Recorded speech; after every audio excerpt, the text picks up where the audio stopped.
Hello, everybody. Welcome to Profiling Evil Live. I'm Mike King, and happy 4th of July for those of you in the United States, around the world, whatever your Independence Day is. Hopefully today kind of helps you reflect on that.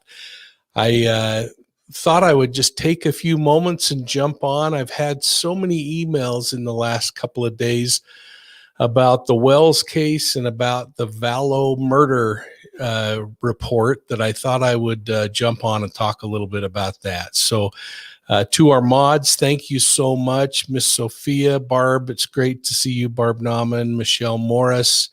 I really appreciate the fact that you're jumping in. Lisa Bartley, hello. Good to see you. Rousey Acone, Niner Girl. It's just fun to see everybody popping in, and I hope you're having a relaxing day if you're in the States. For those down in Australia, Melbourne, Rosie, it's good to see you, and your day's coming to an end, I guess. So anyway, it's a lot of fun. It's so hot outside where we live.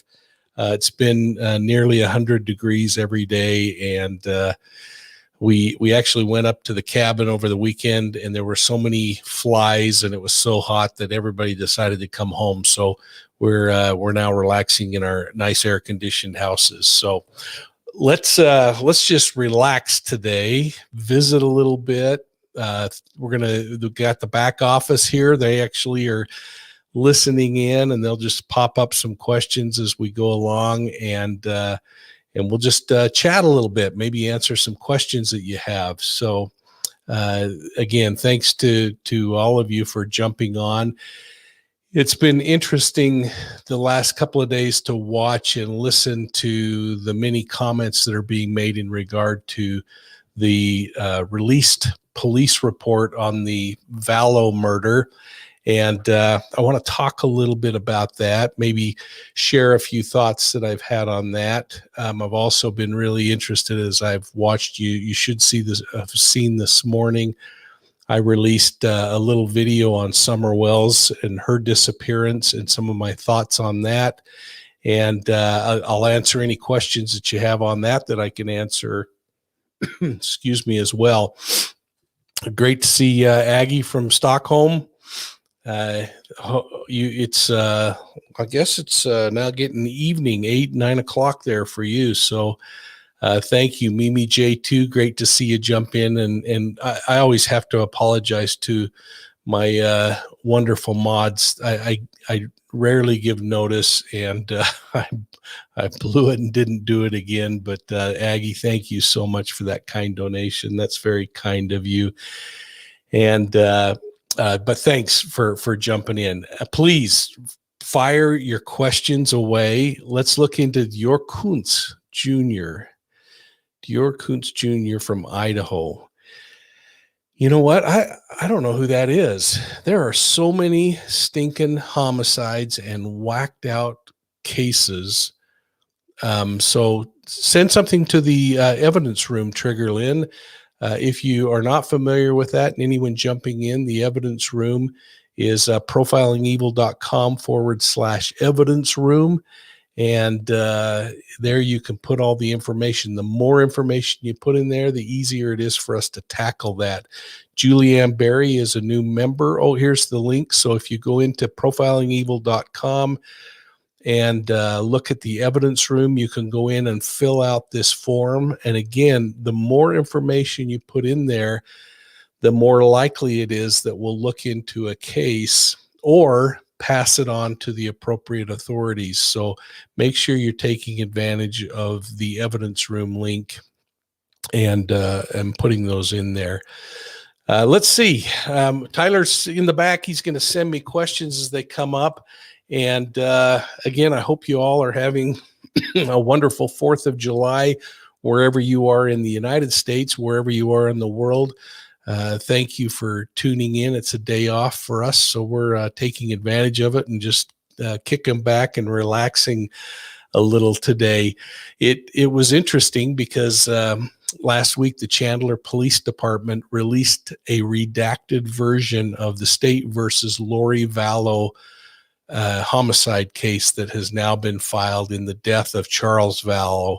If you remember back many videos ago, we talked about the fact that the other shoe was undoubtedly going to fall in that case. And boy, did it fall. Now, the thing that will be frustrating to many of us is that the Idaho case will run its course before we ever see the Idaho case, and potentially other homicide cases if this thing continues to go as it very likely could go. Those would all fall in line. And so first and foremost, the homicide charge and court trials on JJ and Tylee will need to be adjudicated. Once those are taken care of in Idaho, then we'll see the Maricopa County District Attorney step up and begin a murder trial against Lori Daybell for the death of Charles Vallow. So again, it kind of follows suit. And sometimes, and this gets frustrating for people too, but sometimes it no longer makes sense to keep following those cases and charging more charges. So if in fact Lori were to be convicted in JJ and Tylee's case and received a death penalty, for instance, there's really no sense in the other jurisdictions putting the expense forward, although those families would certainly like to have those cases adjudicated and make her responsible for that. But I have to say, without doubt, my favorite son is Skylar, and my favorite son-in-law is Tyler, and I just want to say my favorite of all my wives is my first wife, which we've now been married almost 43 years. So there you go for that, for whatever that was. And back office, I missed, there was a question up while I was rambling on. If that question needs to be answered, please pop it up and I'll shoot that back up. Lisa Bartley, thank you so much for that super sticker. Carolyn Murray says, I read that she was served relative to Charles's murder. So they served in the psychiatric hospital, and is she mentally capable of what they are serving her? So I suspect Caroline or Carolyn, and I don't know if you ever heard the Brian Regan joke about that, so I don't know if it's Caroline or Carolyn, but if I suspect that probably her attorney was the one who received service in that particular case and then passed on to her that she had been served, because they are keeping that quiet. Jam on the Lamb, thank you so much for that kind thing. Thanks for the Dr. Pepper Fund. I am so appreciative of that, Jan, and we are going to take advantage of it. And oh, hey, we just as a reminder, we're not going to do choir practice tonight, so that anybody that's got fireworks going or anything else, you can go celebrate with your families, your friends, and have fun. But big announcements coming in the next choir practice, so please make sure you attend that. And Jan, thanks again for that kind donation, and we'll make sure that you're recognized on the Diet Dr. Pepper Fund. David, what do you think is who do you think is the unindicted co-conspirator mentioned at the end of the day? Yeah. So I'll tell you what, I have been digging through. I actually, I'm going to pull this up and just show you. It's kind of risky when I start trying to do things on the fly here, but I have been going through the actual arrest report, and you can see how much is redacted. I actually put it into a program I had and started entering the names of different players in this wacky case and trying to see if I could get behind the redacted block to the number of letters to figure out. So I've got theories on who all the people are identified in here, and because it wouldn't be appropriate, they're not saying it, so I don't think I should. I'm not going to say that, but we're going to talk a little bit about this arrest affidavit. or I mean, I'm sorry, this report on the actual murder and the investigative report as we go through today.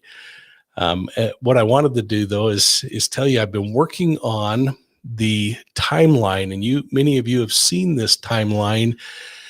A year ago, I had just a few things on it, but what I've done is I've gone in and I've started to isolate some of the information surrounding the actual death of Charles Vallow. And what we learned as we looked at that police report is that police, when they went back, started, as they looked at all of the evidence that they had, that they were able to uncover a number of things that, to me, were pretty interesting. Number one was that they started planning this murder, it appears, back in November of 2018. And they tipped their hand a little bit with that on November 3rd of 2018, when there's some messaging going back and forth between Vallow and Cox's widow, if you remember, Zulema Pastenas, and they seized her cell phone, extracted data from that and others, and in that they were able to go back and show that Lori had revealed that she had been instructed by God that she needed to take action. And she went on a little further and said she is so powerful that she could create storms and fires, and that she will have the actual eye of God as she flows forth all of these powerful gifts that she has.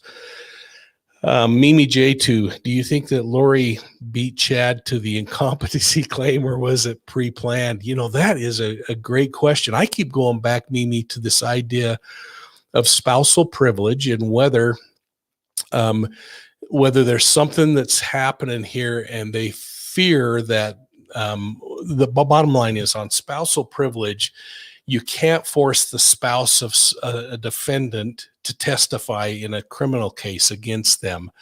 Now, here you have both spouses, so neither spouse can be forced to testify against each other. But I personally believe, after having worked in an attorney general's office and a county attorney's office for most of my career, that the angle that the prosecution would potentially take is that all of these murders occurred before Chad and Lori got married in Hawaii. So in reality, while there may be a spousal privilege from the moment they're married until later, they wouldn't fall under spousal privilege and would be forced to testify, or could be forced to testify. Now, did one beat the other? I don't know. This is going to be really interesting, and probably Chad is feeling very deceived and very taken advantage of at this point. So I find that he probably is more dangerous to her than she to him, although both of them are just whacked out as can be. So I don't know. Coat of many colors. Are murders occurring more often, or do we just hear about more because of social media? I don't personally believe that we're seeing a real trend change. I think we're seeing a trend in violent homicide on the street as a result of COVID. Those numbers are clearly indicating that about 40% more murders are occurring than previous, but these planned, whacked out murders like we're talking about on Profiling Evil, I don't know that I would say they're happening more often. I think clearly when you have Investigation Discovery and every YouTuber and all these channels talking about all the different homicide cases, it can feel like the floodgates have just exploded and we're really staring into the jaws of hell, which maybe we are. I don't know. But yeah, I hope that answers the question. Well, so let's just talk a little bit about this timeline. What I've done is created a timeline, and we're going to post this a little later where you can go in and explore that if you'd like. But what we have is in November, we see that Charles Vallow's murder and the plan is hatched. This is when they start really putting things together. It's interesting to me that it's only a few days after that Lori finally does her first podcast with Chad Daybell. Now, she had met him prior to that, and the relationship was starting to bloom. And if you remember the relationship, it was indicated in the police report and in other documents that have been publicly released that Chad revealed to Lori that they had been married in seven previous lifetimes, that they undoubtedly would have to marry again because that's just what happens with two great people when they come together. And that it would have to happen after their spouses died, which again just fit perfectly with this scenario. Chrissy J, when do you think Lori actually met Chad? As the messages between Zulema and Lori about Charles in November of 2018, apparently only 1 month after meeting Chad, it doesn't add up. The thing that's kind of interesting to me is in this timeline, you'll actually be able to explore.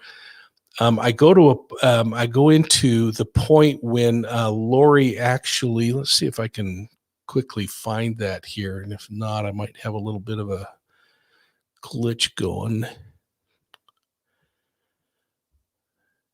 We'll make this available to you so that you can explore it in detail and maybe get the answers to some of those questions. But bottom line is, Lori became infatuated with Chad sometime before that. And let's see, it was shortly after this period when Daybell starts doing his Warrior Up podcasts. And I was hoping I could jump right in here and tell you, but let's see. Well, rather than me study this, we'll eventually make this available to you, hopefully later today, and you can go through and explore it in detail. Do I think Zulema and Melanie will get arrested? My gut BF is that Melanie worked out a prosecutorial free pass. If you remember back when Mark Means was demanding all of the paperwork from the grand jury when Lori and Chad were indicted on JJ and Tylee, he indicated that one thing that he wanted was any prosecutorial agreements between Gibb and the prosecution. So I suspect she probably has a deal in exchange for the information. In no way am I suggesting that she was a party to these homicides, but I think that it probably will be revealed that she had a lot more understanding that it was really possible and likely that they would occur if nothing else happened, which in fact it did. So Zulema, that's going to be a really interesting one because they're still, in my opinion, and another look has to be gone into Alex's death too, and was there a homicide there, and why do all these people come together in the way they do? It's really intriguing. I just don't know. That's interesting. MN, did anyone find out the origin of the flat white rocks that were found with JJ? I have not heard anything about the origin. There are historical and trying to think of the name, but white rocks or rocks laid over the grave during the burial process happen in different regions throughout the world. It's not really that uncommon. And there are certainly good reasons for putting rock down to keep predators from digging up the graves and other kinds of things. So it will be interesting to see what happened there. There have been all kinds of theories that have hatched about especially like when the little luminaries were placed in white bags around Tammy's grave and other things, people tying back. I don't know how far of a stretch those are, but anyway, it's kind of interesting that people are thinking that way. Mountain Mama is asking, how long do I think it'll take for them to restore Lori?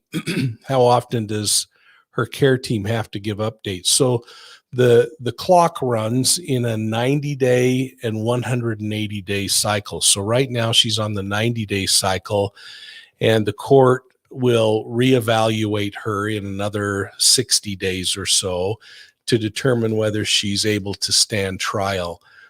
If she's found incompetent at that point, then the clock starts for 180 days or 6 months, and then she would come back, and then they would reestablish when those returns are for an assessment. And the question is, how long will it take to restore? I guess that's a really tough question to answer, especially since I'm not a psychological expert. I think it's going to boil down to how hard she's trying to be restored, and whether it's believable, the things that she's saying. Joe Me, she may have a free pass in Idaho, but Arizona doesn't have to play along, does it? In Arizona, if she should be prosecuted for conspiracy to kill Charles and for the attack on Brandon, and she was their scout or go for person. Interesting, Joe Me. So the question is, I think Arizona has already tipped their hand that they are going to wait until Idaho's finished. Idaho can't proceed until she's found competent. So Arizona could be waiting an awfully long time. Now, that doesn't mean that they can't build their case, perhaps a case with Alex and his death, because, we keep forgetting about Alex. We have the homicide attack on Brandon, and if she can be tied. The one thing that was interesting in the arrest or in the crime report that was published is that they do not have any evidence that they feel comfortable with to tie Chad to Charles's murder. So they're only charging Lori. And it'll be interesting to see how all of this shakes out. They're going to have to show conspiracy to commit murder against Brandon B.O.L.O. And they clearly, I think, have a pretty strong case that it was Alex in the Jeep that shot at Boudreaux, unless Melanie Boudreaux or someone comes forward to share more information in that regard. But that would be my sense there. Sarah Morley, can we please, let's see, that's so nice of you, Sarah, the Ask Mike Anything. The back office is trying desperately to get me to do the Ask Mike Everything or Ask Mike Anything. But we'll figure this out, and I'm slowly evolving. I feel like I'm being broke to ride pretty soon here by the back office. So we'll see what happens with that. But that's really nice. And for all of you who have been throwing in some super chats and other things, thank you. It really is helpful and means a lot. This has been a crazy case to watch. And what I thought I would do later today is just publish out a little timeline from beginning to today of all of the key points in the Daybell case, but I'm going to be doing it in less than 4 minutes so that it's kind of a high speed. Here's where we are. Here's what's happened, and a reminder that you can always go back to the playlists and look at old cold cases. So, we'll get that out as well. Back on this case, it was interesting because back in November of 2018, when this plan gets hatched, we learned as a result of the police report that not only did Lori start believing she could, rain down hell and damnation on the earth, but it's about this time into early 2019 that she says, listen, my job is to use these gifts I have of being able to rain terror down to get rid of these dark spirits, the zombies, the Hiploses or Ned. And Hiplos and Ned were actually Charles Vallow. And so we see even as from 2018 and into February of 2019, very clear indications that things are wrong. Now, Lori and Charles are going through, he's considering filing divorce. He's withdrawing the petition to file divorce, and their marriage is really rocky. Mimi J too. Let's see. I thought I heard that Alex was already sick prior to his death. Could have been helpful in deciding to die when. Let's see. Could that have been helpful in deciding to die when he did? You know, it's interesting. I don't know. I heard some inklings about that. The thing that's interesting is there are no indications, and of course he's getting married to Zulema. And one of the things I want to know, Mimi, is did they get a life insurance policy put in place immediately for her as kind of a cash cow for her when he eventually died? And I haven't been able to see how that has laid out either. But interesting questions. Nadia Zaroun, how much will religion play a role in this trial? It will have to play a huge role, but you'll remember, I've talked about this a lot in fact,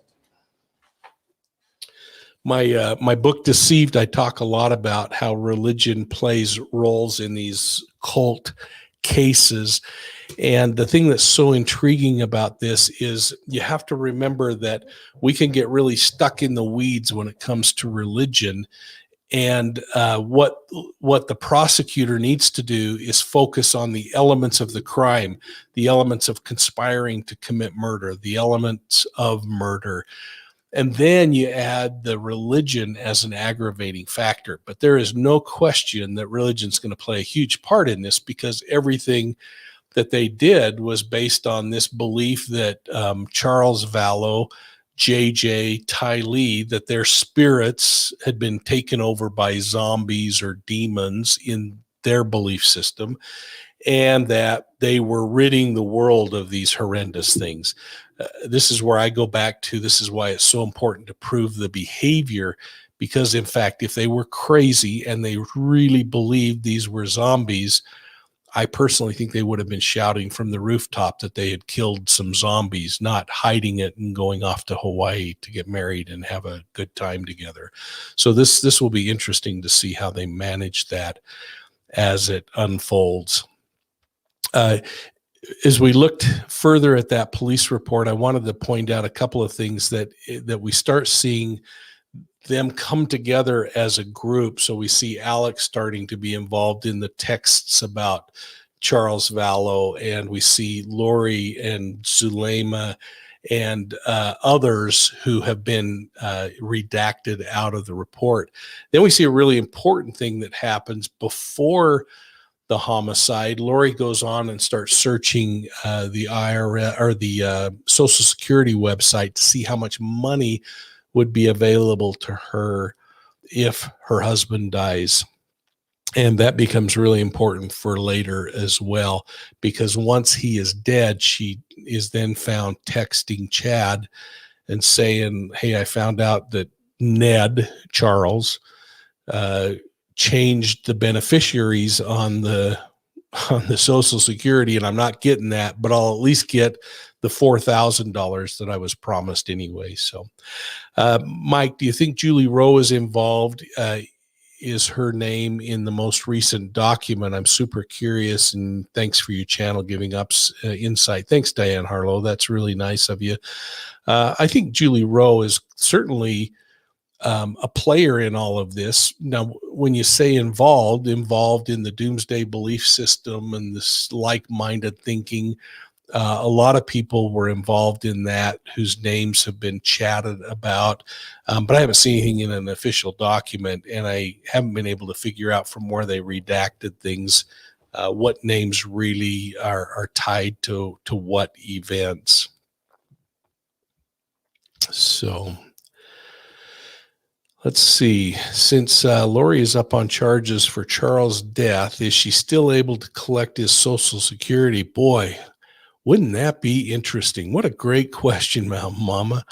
Knowing how the government works, I suspect there's a possibility she's still getting those benefits. I mean, we see inmates in institutions getting still getting benefits because of breakdowns in the system. So that will be interesting. Great question. Hopefully someone will give us the answer to that. Pretty interesting. I also found it interesting that after Alex enters the conversation about getting rid of Charles, that we see a little bit of a question about do we really need to kill Charles? And that comes on June 27th, about 2 weeks before the murder, when he texts, or someone texts to Lori, do you think there's any way we can change Hiplos to the light? And you can almost sense this, from what I understood, they actually kind of liked each other earlier on. So I don't know. Chrissy J, read under the banner of heaven. Oh, that's Krakau's book, Under the Banner of Heaven, about the Lafferty brothers. And I don't know if you all know, but I'll talk about the Laffertys at some point. I know them very well. I did a lot of investigation on that case. I actually just recently interviewed Dan Lafferty in the prison, and we're going to share some of that at some point when I get time to get caught up. But this, I think you bring out a great point, Chrissy, and that is so many of these cases are committed by fundamentalists who misinterpret the Latter-day Saint doctrine.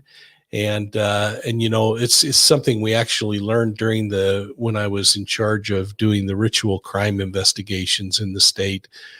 As we talked to our counterparts in Illinois, in Chicago, where the predominant faith is Catholicism, we found that many of the ritual crimes had Catholicism prayers and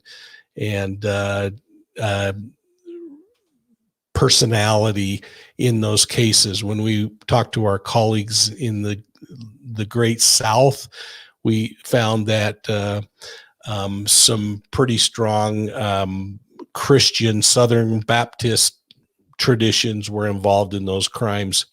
So what we find is that people who commit crime, especially if they involve any kind of religion in that crime, they're going to reflect back on what they learned as children or what they learned as adults, how to pray, what kind of verbiage to use. And we get all spun up on, oh man, it's this faith or that faith that's doing this. Absolutely not, folks. It's predatory personality types using religion as a guise of power and dominion and control. And they are, well, Angela, you say it very well. They're interpreting and twisting truths to fit their perverted needs. So I guess I would just plea that you're cautious when you say, oh, this faith tradition or that faith tradition does something. I think we saw that after 9/11, and people just said that that believers of Islam are the enemy. Holy cow, how many people were unfairly punished around the world because of an ideology like that? I hope we're better than that, in my own opinion. So let's see.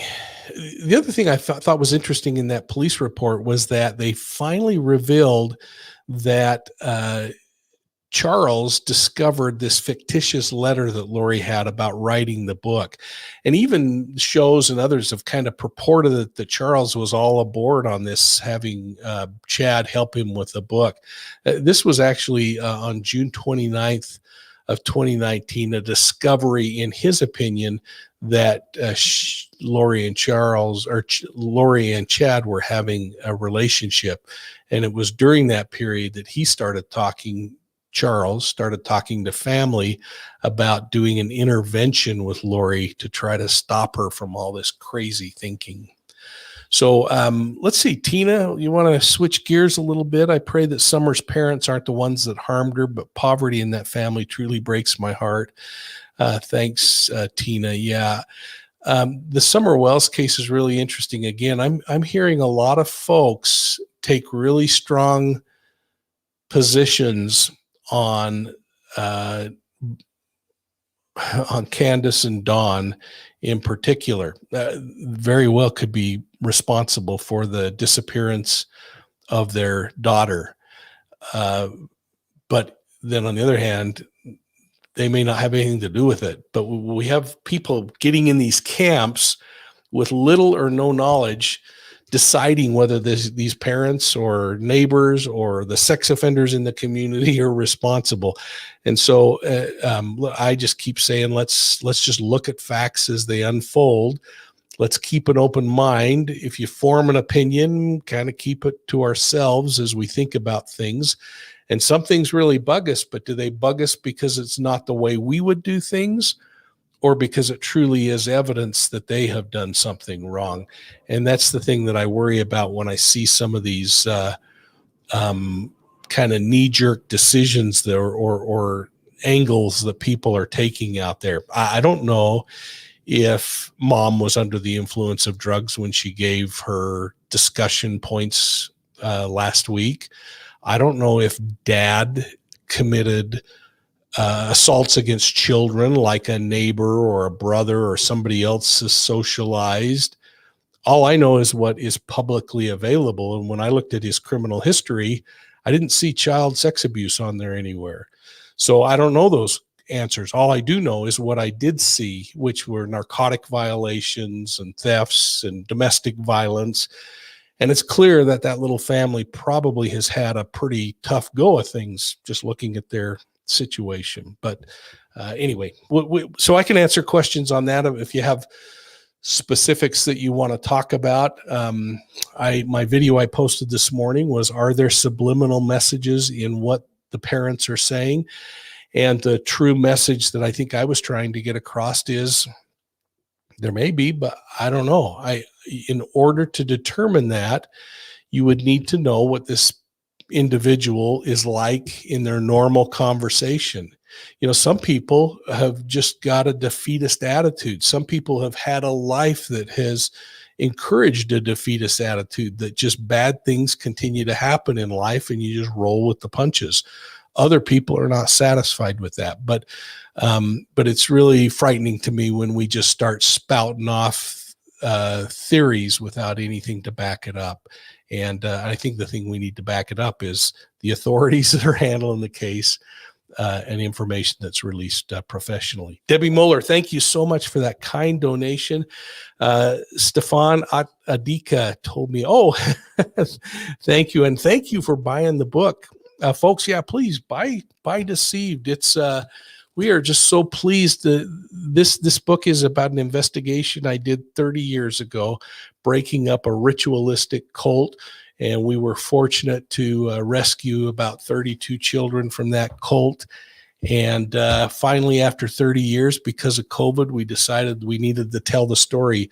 And so we released the book, and it's been fun to hear you talk about reading the book. It's been a good experience. So thank you. Let's see. So as we go on, again, the report is really redacted in regard to Charles Vallow, but the thing that became quite mind-numbing to me was the revelation that on the morning that Charles died, that at 7:30 in the morning, Charles arrives at the home to take JJ to school.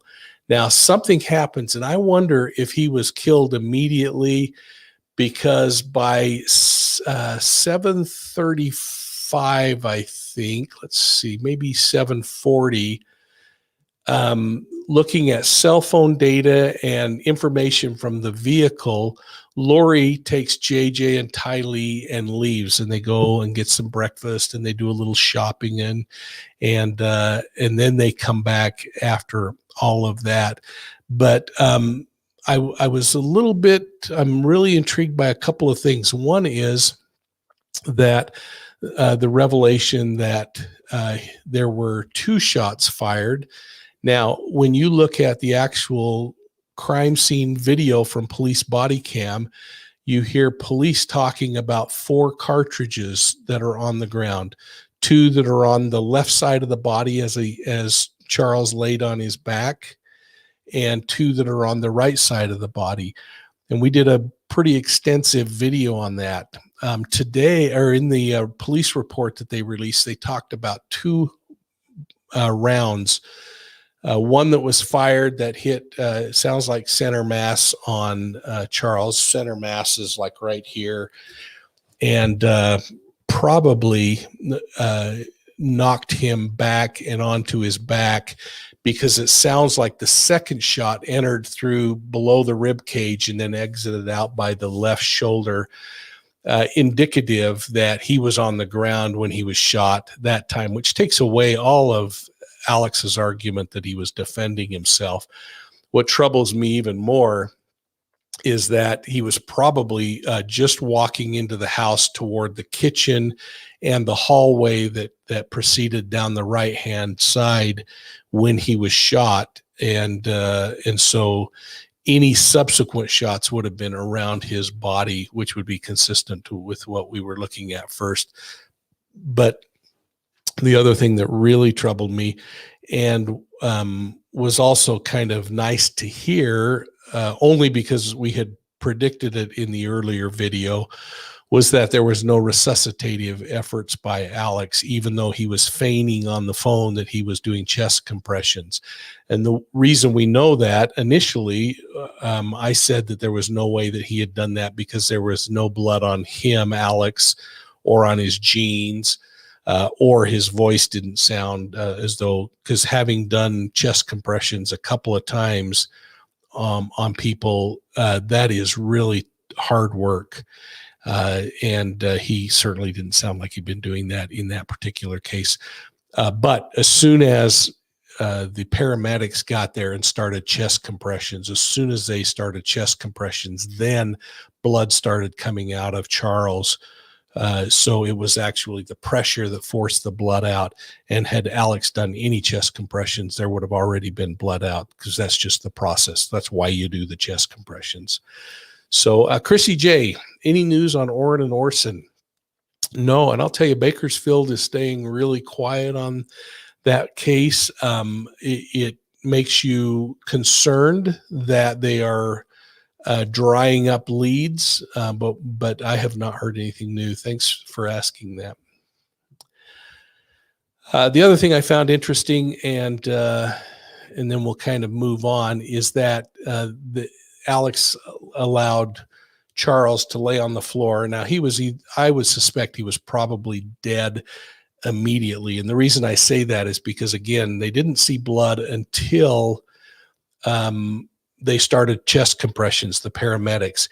If he was still alive and his heart was pumping, there would have been blood on the ground and oozing out. But I was still troubled by the fact that Alex killed him and then spent about 30 to 40 minutes kind of thinking through how he was going to stage that scene and respond to officers. So Stacy Cordell, thank you for that kind super sticker. That's really nice of you. Really appreciate it. And again, folks, if you get a chance, go back and read through that police report. The thing that I found so intriguing was the following day, Lori responded in a text saying, "I'm happy it's over." And she, of course, references that she had to do what she had to do to get rid of Hiplos. And the whole thing is just so frustrating and disturbing. So Drowsy Doll, 1964, moderators at Profiling Evil are phenomenal, and I would agree with that. Please shout them out like crazy. To Draw Latina, who, and folks, don't chew me out for that, but Draw Latina, since there was no blood on the floor, further demonstrates that Alex didn't perform any life-saving measures. Exactly what I was saying. And again, just further evidence that this homicide was planned and executed in a way that they wanted. Now, I'm going to be intrigued to find out if there are two other rounds to explain those other two casings, or we flat out are not hearing them right. But I specifically remember the paramedic counting out 1, 2, 3, 4 shots. And so it'll be interesting to see if there's more, and if those shots happen to be after the body is on the ground. Because again, if the argument is I'm being attacked and I needed to shoot to defend myself, once Charles is on the ground, there would no longer be any need. But again, that's neither here nor there for this discussion. Another thing I'm interested in is if, and I just never found this out, is if Charles was right-handed or left-handed. And again, the bat was laying in a position that would make me think that they were assuming he was right-handed, but I'm having a hard time believing he ever had the bat in his hand. I think he was coming to take his son to school, and he was executed. So, well, folks, it's really nice to spend time with you on this celebrated day of 4th of July in the United States. And I really appreciate the chance to just chat with you about some of these cases and things that are going on. I'm going to just see if there are any other questions, and then we'll give you back your day. Remind you that we won't be doing choir practice tonight. We're going to take it off for those who in the States are celebrating the 4th. We do have some really cool news to share next week during choir practice, so please watch for that. And we'll be announcing a couple of things that'll be kind of fun. And make sure you go and check out my video from this morning about summer wells. And if you didn't get a chance to look at the video on the Jarrah's case, I actually spent some time with Court TV talking through that one before putting it up. They ended up doing a little bit on it, and we did a little bit on it. But I've since had some communication with folks in that particular Facebook group and learned a little bit more. That's a really intriguing case that I believe is solvable. So let's if you get a chance, go back and look at that. And then watch, we're going to have something coming up on Bill Cosby in the next day or two. A lot of you have been asking about that. And then watch for the podcast this week, and lots of cool stuff coming. Thank you so much for all of your support of Profiling Evil. And to all of you who jumped on today, thanks again for taking a few minutes to be with us. We'll see you soon. And as I always say, we'll just plan on seeing you at the next crime scene. Have a great day, everyone. Thank you.